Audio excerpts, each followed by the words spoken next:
Hey everyone, thanks for joining. Today we have the privilege of having Erez Cohen. He's a real estate investor, entrepreneur, and author. Throughout his career, Erez has been involved in over $4.5 billion worth of global real estate transactions and has met with top real estate investors and billionaires from around the globe. He co-founded a real estate investment and development platform in Mexico focused in industrial real estate. Additionally, he co-founded a multifamily real estate platform focused in U.S. real estate. A few years back, Erez launched the Real Estate Titans book that became a national bestseller and has sold over 40,000 copies. Thanks for coming on, man. Yeah, it's a pleasure to be here. Thank you for having me. So tell me a little bit about your journey of why you decided to write this book. Well, I think that there are a myriad of reasons, but for certain, a few that come to mind. So, I do think that, life is about, giving back, contributing, thinking, what do you want to do, with like the legacy, what do you want to leave, what type of footprint, etc. So I was, for me, that was one of the main drivers.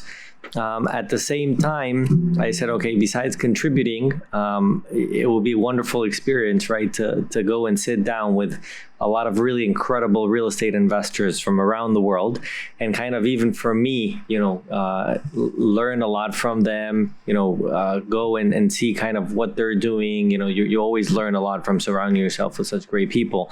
So I was very privileged to go and sit down with a lot of these in person. Interviewing them and put these lessons in a book. I also very much enjoyed the opportunity to also introduce them to each other after I wrote the book. So I do think that they also got some value from that. And I think in general it was a very fun experience to write the book. And how'd you get them on board So I've been in real estate for about 17 years now. I started off my career in New York, and then moved to Latin America, and then came back to the U.S. And I've been kind of back and forth between the U.S. and Latin America. And for me, it was really about with these different people, it was really not only about seeing how I can have access to them, but how I can add value to them, right? Because that's really, I think, something that's, a valuable lesson that I was taught many years ago. One of my mentors taught me, that it's very important to not only go out and seek, incredible mentors and people to guide you, but it's also very important to see how you can add value to them. And if you can add value to them and kind of create this relationship where it's a pitch and catch, then they will want, to be around you a little more, because everybody, these people that have reached these heights, they haven't reached these heights, overnight. Overnight success doesn't really exist, right? It's decades, right, of compounding hard work. And for them to reach these levels, when they get to a certain level, they're surrounded by people that are always just asking and asking and asking. And what really a lot of people should be doing is finding ways of adding value to them. Right. So for me, it was like that was one of the big challenges. It wasn't only how do I get to them, but it's like, how can you add value to them? So I was very blessed that in my career, I was, able to work in some incredible investment, global real estate investment firms. And I met a lot of these people. Then in business school, I also, I was a teacher assistant and research assistant for a well-known real estate professor called Peter Linneman. And through Peter, I met a lot of these really incredible, titans. And so I would say that I would compare it to developing a grocery anchored neighborhood center. So, in the off chance that any of your listeners have either bought one or developed one, let's say like kind of Walmart or, Publix or whoever, you want to anchor your center with. Once you get them, then it's much easier to get the Starbucks and the dry clean and the restaurant and the other services, et cetera. And so here, it was really all about, kind of anchoring the book. And so what I first did was I went and I signed with the big New York publishing house called Wiley. And they agreed to, together we would pursue this national bestseller book where we could really make an impact. And then, with Peter Linneman, he was always very nice with me, and he supported me with this book, and many other endeavors. And so he said he'd help me, kind of anchor the book with a few people. I also, through past relationships. And so once I got a few of these titans to join the book, then a lot of the other ones agreed together with the fact that they knew that Wiley was behind this. But it was definitely, persistence, hard work. I got here, I'll share one story. I reached out to somebody in China, and this woman, I was like, hassling her secretary, and I, kept following up with phone calls and emails with her secretary. She's this really incredible person in China. She's developed, a lot of office buildings, residential buildings in Shanghai, Shenzhen, et cetera, et cetera. And I was insistent with her secretary, and so she finally gave me a date, and I realized that date was a year from now. And I was like, a year from now when I launch the book, it doesn't make sense for me, to interview. So, but it's just so hard. And a lot of these people, because of these incredibly busy agendas that they have, they kept rescheduling. But, this is just like, it's a metaphor for life, right? You got to keep, pushing. Hard work at the end is the cure all. And so I was very blessed to get all these people in the book. Absolutely. So you talk a lot. I read the book. It's quite an easy read, and it's a lot of great lessons. I think you tell a lot of stories in the book. Yeah. And I don't remember who said this, but I think life's the best people, are people that tell great stories. Yeah. I've noticed this, with speeches, people that, make a speech and captivate the audience are great storytellers. So yeah. I'm wondering if we can share a couple of stories from the book that really inspired you. I know that we were talking earlier about the story of Chaim Katzman, I believe. Yeah. It has a great story. I'm wondering if we can share with the audience. Yeah, sure. So, to your point, I'll tell the audience, this book is really not a book about any of my knowledge. It's really about me going and interviewing 11 different individuals from around the world and extrapolating 7 key lessons that I understood from them. But also I went out and I checked, with a lot of different people that knew people of this stature, of this caliber, of this level in real estate. And I shared with them these 7 key lessons, and they absolutely agreed that all of these are very important. And so one of these lessons that I talk about is that, these people are really phenomenal salespeople, right? And so to your point about being a great storyteller, in life in general, it's absolutely essential. If you want to, every day we're selling ourselves, right? Whether, we're crossing the street, whether we're going on a date, whether, we're doing business, whatever it is, everything is about selling yourself. And so sharing, really great anecdotes and, being a great storyteller is very important, and it's part of, salesmanship. So, I do talk about one of these key lessons that I see and that I've learned from these incredible people is that they are great storytellers. They are great salespeople, right? And so, delving into real estate, I don't know how much of your audience is interested or an expert in real estate, but this is I found this to be, one of many great stories that I, listened to from these people.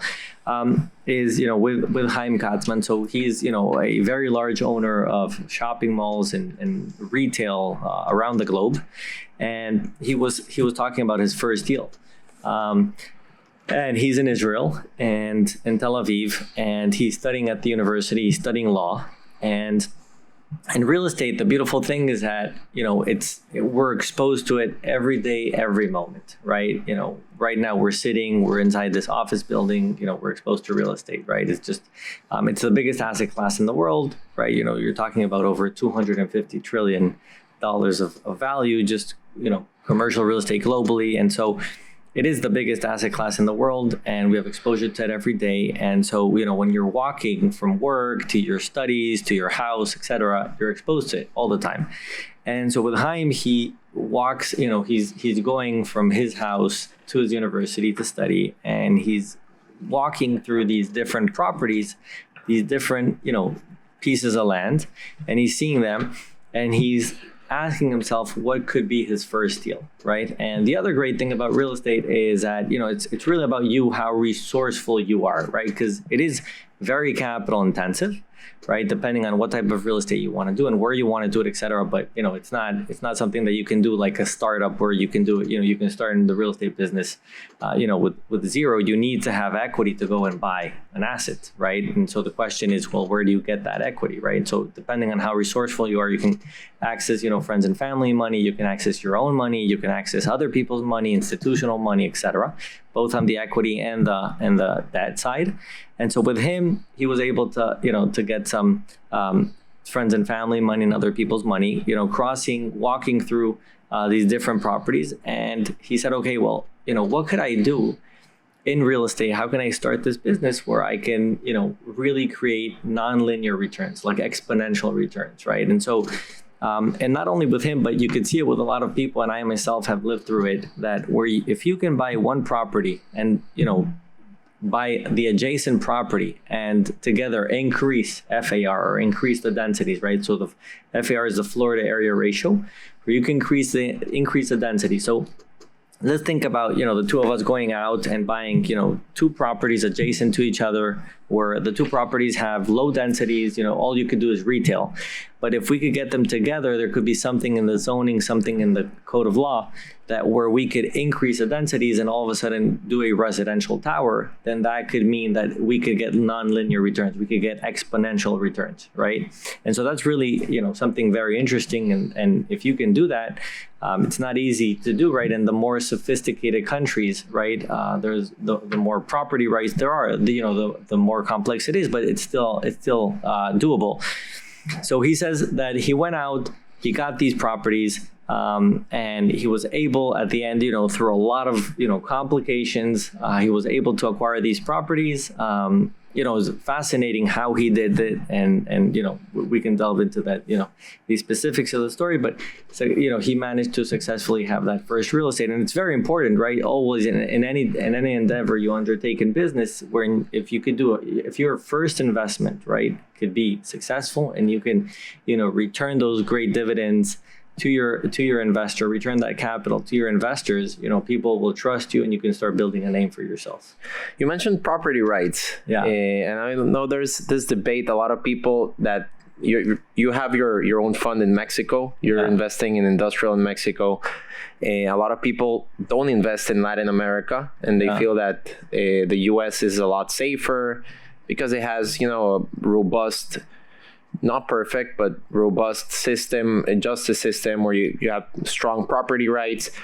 But now in the US, it's becoming increasingly tough with a lot of regulations, a lot of inflation. You have a lot of challenges in the US. I'm wondering, what are your thoughts on investing in the US versus investing in Latin America?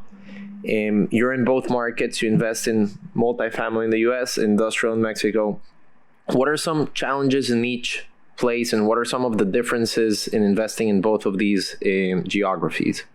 Okay, so the US, I think, is, one of the world's great markets, right? It's a huge market, right? In terms of valuation, it has the highest valuation in real estate out of any in the world, right? So, all the US real estate combined is much higher valuation, right, than all the, China real estate combined, right, or all of Latin America, right? So just to put that into perspective, the valuation of commercial real estate in the U.S.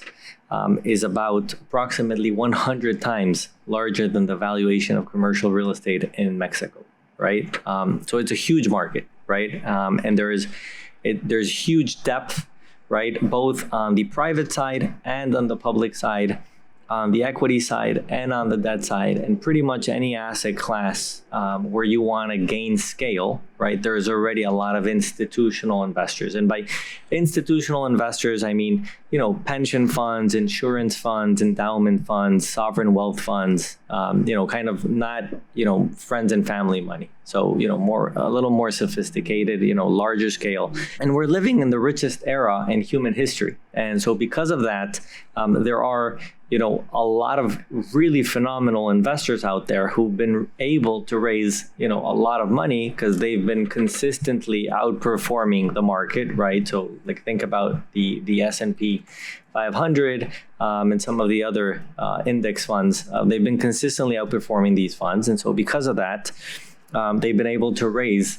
huge sums of money, right? And so these players, like let's call it Blackstone and Carlyle and Apollo and a lot of these other great players, they've been able to buy public companies, private companies, IPO companies, divest companies, portfolios, et cetera, and so they're in this massive scale, right? But there are always niches where one could delve into. And in the US, there's a lot of niches that exist, for example, that do not exist in Mexico, right, as well. So, for example, multifamily, right? It's the largest asset class in the US. It doesn't really exist in Mexico. Mexico is a for sale resi market, whereas in the US, there's a huge number of people that really are renters, right? So and it has to do with a myriad of different reasons for why this exists, this difference between the two exists. But in the U.S. you have that. You also have life sciences, for example.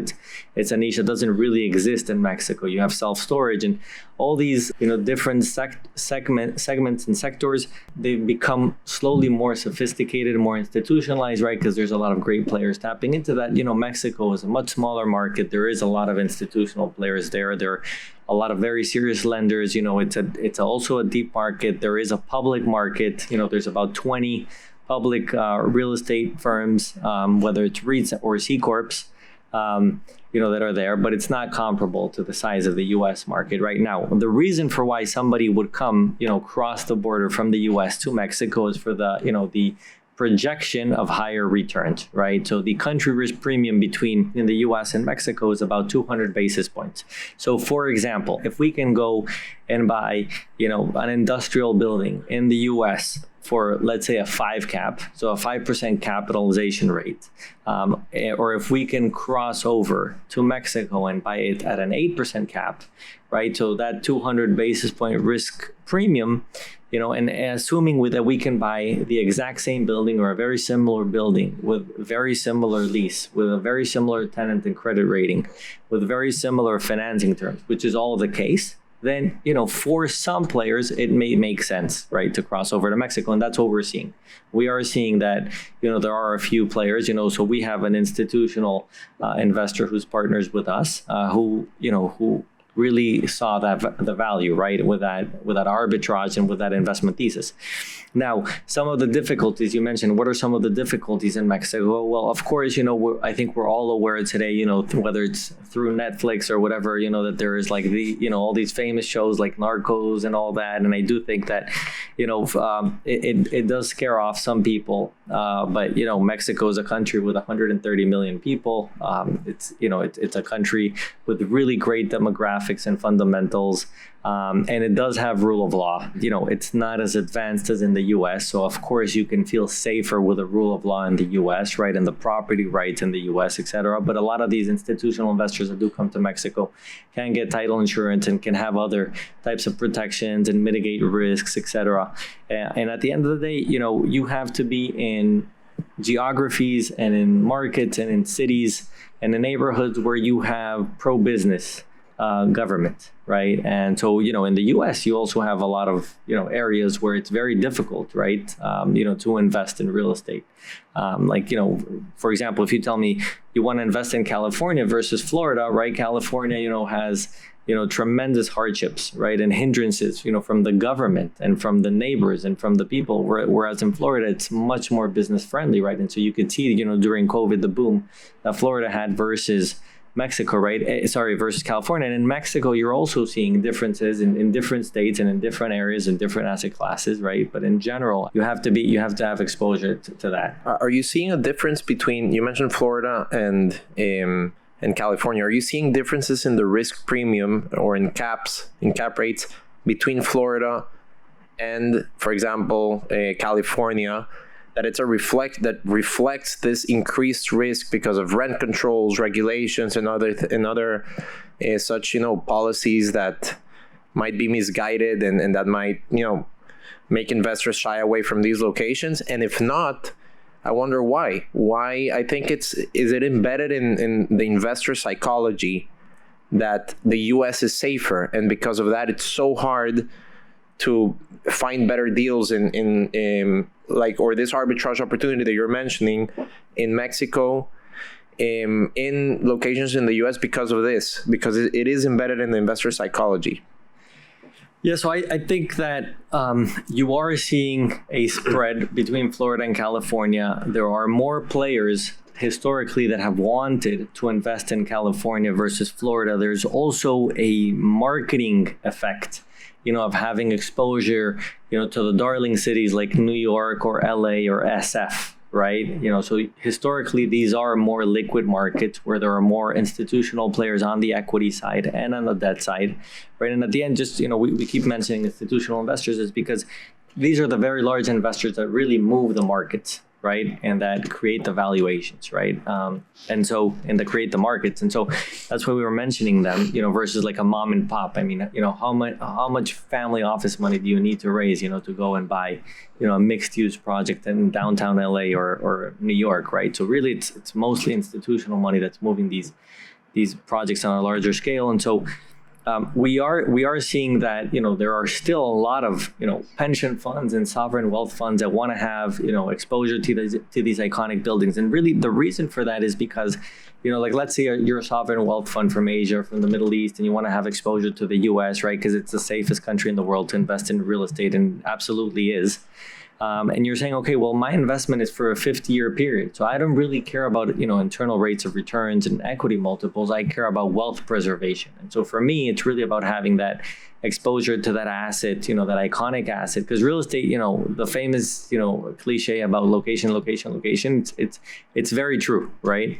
And so having exposure to really great locations is a very important thing. You have that exposure to LA and you're like, okay, well, to me, it's like a 50-year mindset. I'm not really doing ground up development there. I'm going in and buying assets. And so, I'm willing to pay a risk premium or a lower cap rate or a higher valuation, a higher multiple than if I can go to Florida. You are still seeing a lot of players that are willing to do that, right? And so because of that, the governments in places like New York and California have that luxury of continuing to be, very difficult, right? And continuing to push a socialist agenda, and they can permit that because you still have, that institutional money that does want to flow into these cities and states. What are some of the opportunities that you're seeing right now in the market? I know you invest in multifamily in the U.S. and we've seen some valuation compression in the U.S. I don't know if you've seen that in the markets that you're investing in, but that can mean,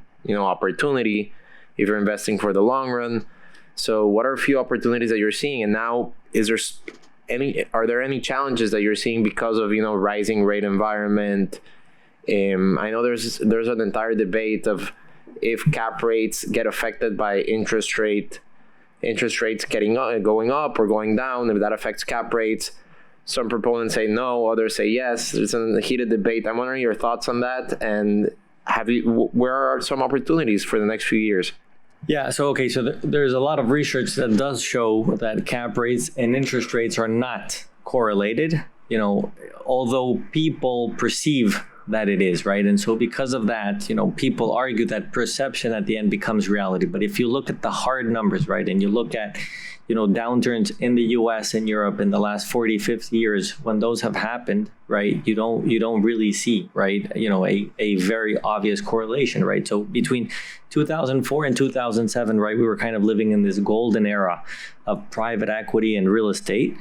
And you did see, that cap rates were going down at the same time interest rates were going up. But what really you can look at is, the number one thing is there debt? Is there financing readily available in the market, right? Because again, when you look at real estate, financing is a huge issue, right? It's a very important element that drives valuations in the market. And then, besides, these mortgage players or lenders, is there equity available? And so if those two are there and they're present, right, that means, right, that there will be transactions in the market.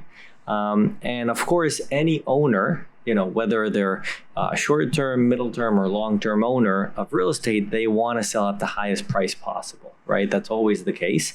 And you do have, usually in downturns, stress with financing, right? And with lenders putting different rules, and caps in place on what you could do if you want to sell, et cetera. And so I do think, right now we are seeing dislocation. But, if you look at what, so Green Street is, they have these really great market studies in real estate. And if you look at what they've been, talking about is that, transactions in the US have decreased by about 80% or so in the last 12 months. Why? Because there's no real, and capital markets are inverted, by the way, in terms of cap rates and the cost of financing. And so really what that means is that, we're still going to be in this environment where there's not going to be a lot of transactions. Why? Because buyers want to buy at the best valuation possible, according to what's happening in today's market with all the tremendous volatility and, the potential threat of inflation, even though, there are different arguments for what's happening there. But because of that, you are seeing that transactions today have decreased significantly, and lenders, what they want to ensure right now is that they get paid, that they're, that the equity holders are servicing their loans. And so we are seeing some defaults. We're also hearing, right, especially if you look at different asset classes that are weaker today, right, than pre-COVID, like office or like indoor malls, right? Like these two asset classes, for example, like the office market in the US, you're talking about a 3 trillion valuation, right? So it's a huge asset class. And of course, we're going to see, a lot of pain, for example, there. But if you ask me, are we going to see, tremendous pain in multifamily or in industrial? No, right? These are the two darling asset classes in the US today. There's so much equity pursuing these two asset classes that there's not going to be, so for example, if we're thinking there's going to be a tsunami, no, there could be some sprinkles, right? In terms of what we could see there. But I think overall, we are going to be seeing dislocation. We are going to see sellers have to sell forcefully because they have to refinance. And so, if you have to refinance today and you have to sell, at 50 basis point cap rate, or, like something like receive a small hit, you're willing to do that and to exit today. But, a lot of these players that still have dry powder and where they can add more equity and take down their debt, they're just going to keep doing that and hold the asset a little longer. But I don't think that we're going to see, tremendous distress in the market. Now, having said that, there are always niches, right? If you look at Blackstone, right, they're the largest owner of real estate in the world, and they've found their niche, which is a niche where they are the largest, and they're doing the largest deals, right? So they could do deals anywhere from, $1 billion deal to, $100 billion deal, and so they really play where there's very few players, and they're really good at finding these value add and opportunistic type investments.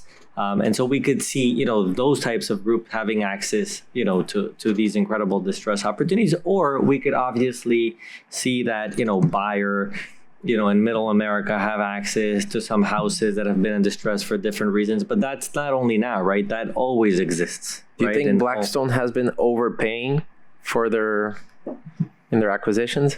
Look, I think that, they're usually the smartest people in the room, or if not, they're some of the smartest people in the room. And, I think overpaying is relative, right? Because if you can overpay, for a core or core plus asset and, over the 7 to 10 year life horizon, of that investment, give your investors at the end, something between 12 to 15% IRRs for taking those types of risks, and you're in US dollars, then I think you've provided your investors with phenomenal returns for the risk that they took, right? And I think Blackstone has, shown that consistently over time, right? Since our founding, right, in the 80s until today, they've managed to do that. So I do think that, it's all relative. They're known in the market to pay fair value, right? They pay the price, but it's because they see a lot of ways to add value, through all their synergies, right? And through their economies of scale and scope and their personnel and their access, right, to different consultants, and their access, to different, really great knowledge market bases. They're able to add really great value, right? And it's also, I think that there's a deeper point here, right? That in general, because we're talking about the largest owner of real estate in the world, but let's talk about somebody who's living in Cincinnati, Ohio, who's working a 9-to-5 job, who wants to start buying, make a small investment in real estate for $100,000, right? To really, there, what you need to do, and we talked a little about it in the book, is really what you need to do is you need to get to know the markets, and you need to find, niches or segments where you can add more value than anybody else, right? And that's really what business is all about. Success in business, right, is really about adding more value than anybody else, right? I mean, any company that we can think of, right? So what is one of your favorite companies? Like, say Apple.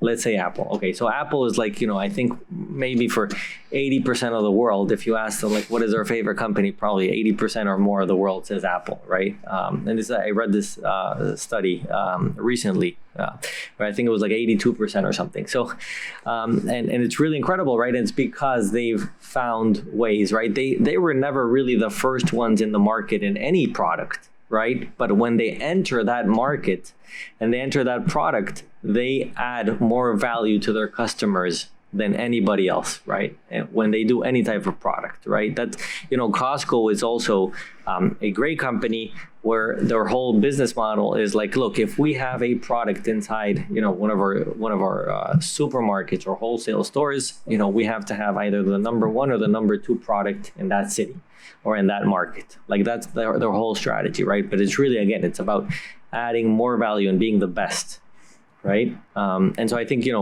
companies like Blackstone and Carlyle and a lot of these giant private equity real estate funds have been able to do that. So you mentioned distress. I want to go back to that for a second. I was reading about, you have vacancy rates of 30% in some commercial spaces in San Francisco, for example. And, we had the blowout of SVB a couple of weeks ago. And I'm wondering, I'm looking at this and to be honest with you, I mean, I'm kind of scared when I see the commercial space. A lot of debt is coming due and banks are not refinancing. A lot of this commercial debt was held by banks, by regional banks, which are in distress right now.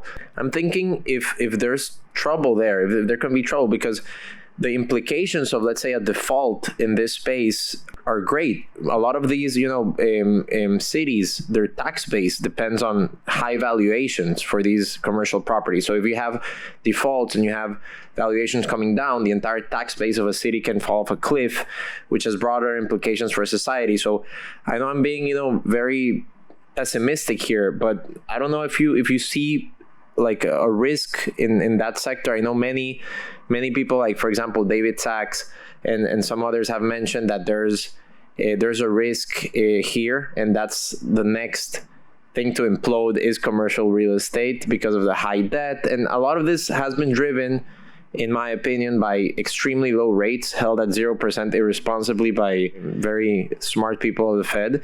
I'm wondering if what are your thoughts on this? Do you actually see this, or am I being too pessimistic here? I think we're going to see very different things in different countries, right? If we're talking about the U.S., we're also going to see, I believe, different things, both the public markets versus the private markets, and we're going to see very different things, within different geographies and different asset classes. But I do agree with you that if you take your argument and you follow that logic to its end, you will see that at the end of that logic, there will be a difference in valuations, for sure. Right. So again, it depends on which sectors, right, and which geographies. But for sure, we're going to see tremendous hardships in the office market. Right. There's going to be plenty of default there, right, and foreclosures where you're going to have the B of A's of the world move these loans into their special situations group, and they're going to start foreclosing on a lot of these buildings, and they're going to turn around, they're going to have to sell it, and there's going to be really great opportunities for those let's call them local developers that are willing to take that risk, buy that office building and repurpose it right into a multi building, or into maybe tomorrow it will be vertical farming, in places like SF or LA, or maybe, life science buildings, or, a mixture of a few different types of future, let's call it future friendly sectors. And again, depends really on the geography, but I do think that there's going to be opportunities there for sure. And look, when you're a public company, you have the systemic risk, right? That's very different than if you're a private company, right? And also, equities are 3x more volatile than bonds, right? As well. So, when you're a public, right? So there's also that. And, so if you are a long-term investor, right? And, long-term, I mean like 10-year plus, right? And you have the stomach, right, to take on those risks, right? That there could be some really incredible opportunities, right, today, whether it's shorting or longing REITs and other, companies that have exposure to real estate on the equity side. And there could also be, a very clear, play on the debt side for real estate investing. Do you see nearshoring as a secular trend that's very strong secular trend going on in Mexico? A lot of companies are moving out of China for obvious reasons, and a lot of them are moving production to Mexico. We saw that Elon Musk announced a few weeks ago that he's building a plant in Mexico too. And do you see this happening? You're an investor in industrial space in Mexico. Do you see this happening, and how has that contributed to the growth of industrial and areas close to the border of the U.S., like Tijuana and other cities?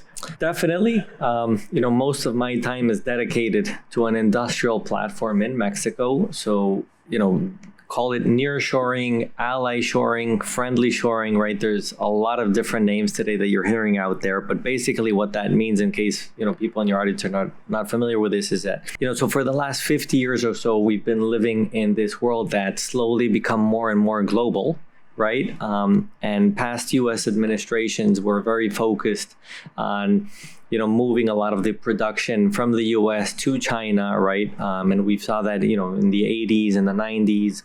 In the early 2000s, right, everything was made in China, right? But not only China. China is a huge industrial manufacturing market, but you also see huge production in places like Vietnam and the Philippines and Laos and Cambodia and Southeast Asia.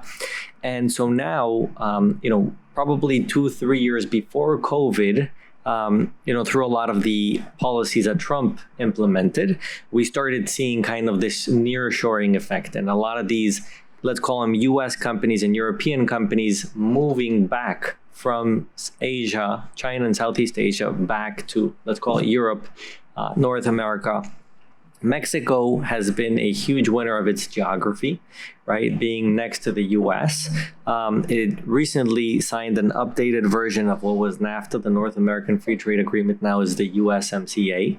And so that's been something, wonderful, I think, for all of North America, but Mexico is clearly one of the big winners from this, right? And so today it's receiving a huge number of companies, right, that want to come back, right, that were in China or in Vietnam or any of these places, in the last 20, 30 years producing. It's much cheaper for companies. It's not only the threat of the geopolitics world, but it's also, a very serious, it's a very real item that has to do with profit, right? And with bottom line.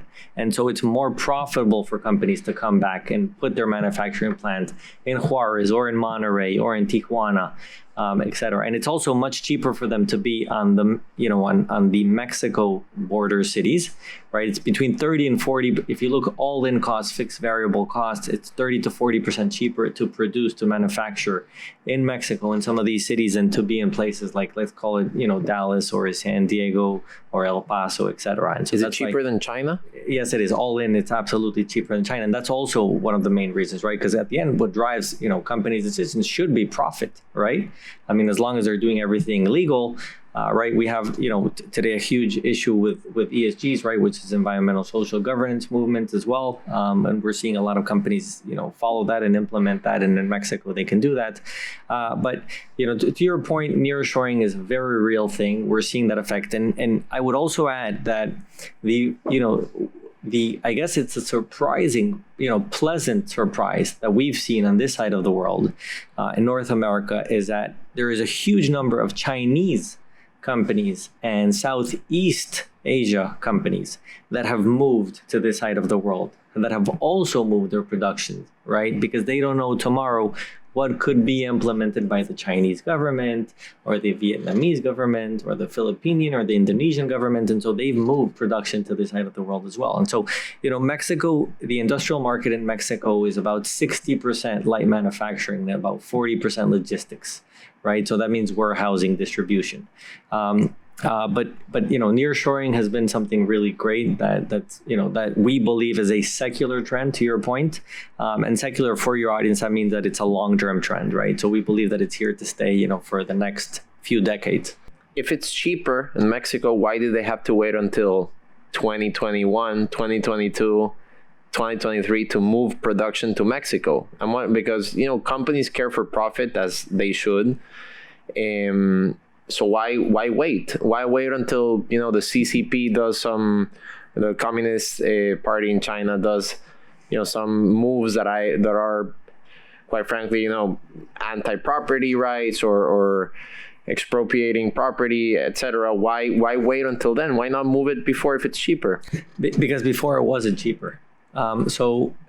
Things have changed. So, if you were a company in the 80s, if you were General Electric in the 80s and you're looking at China and it's like this sleeping lion, right? That's how they used to call it, right? And you would go to China, right? It was a very different China than it is today, right? And so you would go there and, labor costs were, you had tremendous access to labor. And at the same time, the cost per hour versus places like Mexico back then was half price, right? So in China, it made absolute sense to move there back then, right? But today, right, China has prospered so much. It's had an incredible run in terms of, its annual growth, like in the last 30 years or so, if they had a 7%, annual growth, that was something slow. There was a slowdown in the economy, right? And today, China has kind of reached that kind of Western world, US type of growth percentage, right? So clearly that's why they're implementing these policies where now they want to have the population grow. They want a younger population. They want more females, right? There's a bunch of things there that are going on. But really, we are seeing today, probably since 3 to 5 years ago, where you saw the trend starting to change and it started to make profitable sense, right? Bottom line, it started making sense to move back, right? But before that, it wasn't the case. I know you're a huge fan of Tony Robbins and you're a huge fan of working on yourself. I know it's a bit cliche, but a strong body is a strong mind. I know that you have a very strong routine, a morning routine, you work out. How important is that for your success in business? How much would you attribute your success in business to having discipline and working out and doing all these, implementing these practices? And what are some of what's your morning, what's Erez's morning look like? So I definitely agree with you, right? That it's very important to have these types of routines, to be very focused, right? I think now more than ever, like if you're looking at, the different research that's being produced by, the departments of psychology at places like Stanford and Berkeley and Penn and Harvard, they're producing, some really great insight into what's going on, the negative effects, right, of media today, the negative effects of, social media, big tech, big media, etc. So it is very important for us to be aware that we are living in times that are much more challenging, where our attention spans today, we're flooded with information, right? But really we're starving for wisdom, right? And and so to find those nuggets, right, those little pieces, that's really where you have to be. And so the mind today is bombarded more than ever. Let's say you lived, you grew up in the 1940s versus, a child that's growing up today. It's very, very different worlds, right? In a time today in history where, tech is such a big factor in our lives, and really that digital detox is so important, right? And I know that everybody talks about it, and common sense is not common practice, but very few people are implementing that in their lives. And so I do think that it is very healthy, right? When we go to bed, right, and we get those, 7-8 hours, hopefully, people are getting 7 to 8 hours, right? Because sleep is super important, right? There's all this research that's shown. And by the way, there's a really great book called Why We Sleep by Matthew Walker. I highly recommend it for anybody looking at this podcast. It's a well-known book, but it's very, very important. And so if you can start off your day, having slept 7 or 8 hours and having gotten that great sleep, then that's already a huge thing, right? And then, morning routines should be really focused not only on your body, but also on your mind, right? So I have been very blessed to surround myself by some phenomenal people like Tony Robbins, right? There's a lot of really great mentors out there that I've had. I used to play tennis, and I very much look up to people like Federer and Djokovic and Nadal, and what are their habits, right? But in every arena of life, you can find the greats. And there's a guy called Wim Hof, known as the Iceman. I was blessed to see him a few times over my life, and one of the massive, he's had a massive effect on my life in the last few years for sure, with not only cold water plunging, but also breathing and meditating, right? So he really teaches you like these two things, right? He says like, look, every morning you should start your day by jumping into a cold shower, whether it's, for 60 seconds or for 2 minutes or for 3 minutes. And by the way, everybody on earth, right? We're 8 billion people in the world. Every one of us does not like plunging into cold water, right? But we do it. The reason why we do it is to tell our brain that we're not willing to negotiate. This is how I will start off my day. And I am telling you, brain, that I am the one in charge here. I'm deciding.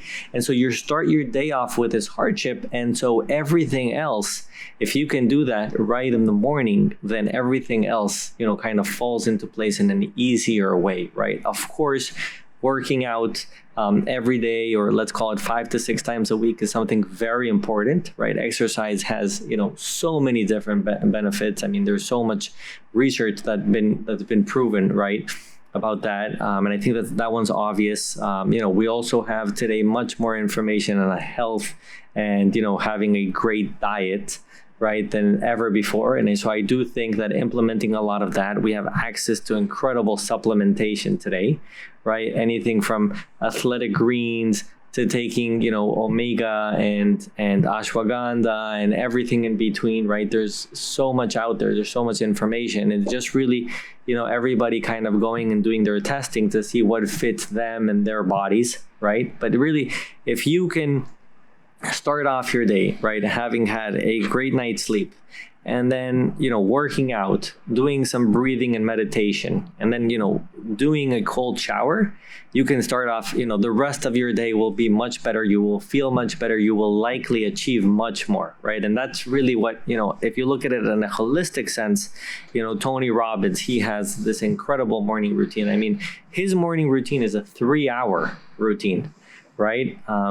And, one of the elements that he adds, to what I just mentioned is also the mind. Every day he feeds his mind, right? Because whatever you feed your mind is it's absolutely essential, right? If you feed it, let's talk about celebrity news, right? If you're feeding your mind with what's going on with somebody else's marriage, that's not the ideal thing, right? You have to feed your mind with a high quality product of whatever it is that you want to focus on for that day. So if you're in real estate, there's a lot of great real estate podcasts. If you're in business, there's a lot of great business podcasts, and there's also a lot of great audiobooks that you can have access to today while you're on, running or walking or whatever it is. So I do think that, having that discipline and implementing that every day, right, and making that a habit, you will not see the effects of it, after 2 days of doing it. But if you can implement it and do it every single day,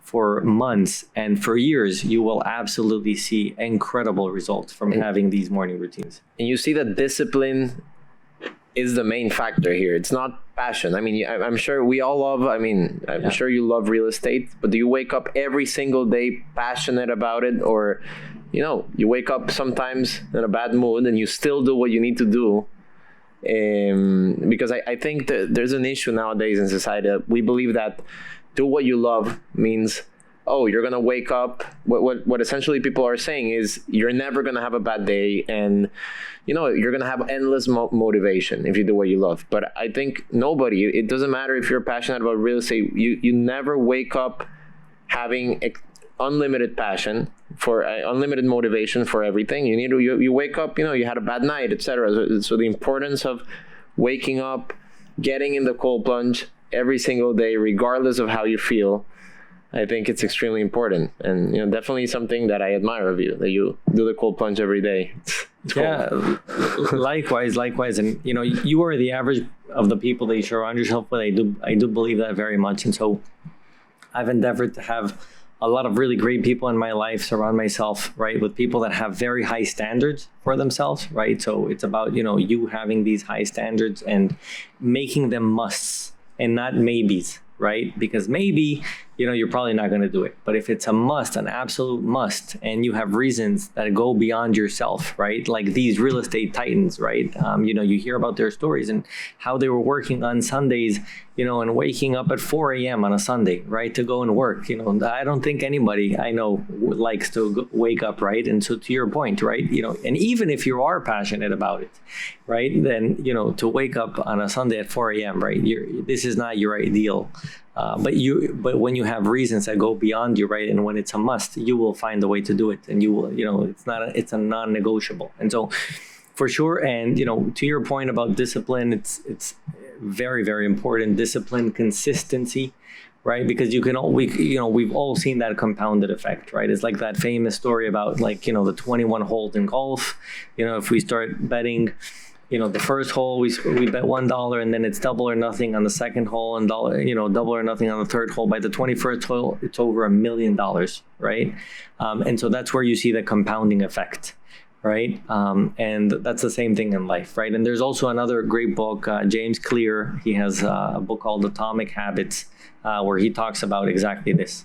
That consistency, that discipline over time, right? These little habits over time, they become exponential. You mentioned the body and the mind here, and I think it's interesting. I'm a huge fan of a philosophy called Hasidut. Yeah. And there's Chabad and Breslev, I think, are the most well-known Hasidut out there philosophies. And it's interesting because Chabad Hasidut, it talks about getting information, like thinking about something and meditating on something will actually lead you to action, because once you start thinking about it, internalizing it, that will lead you to act upon something.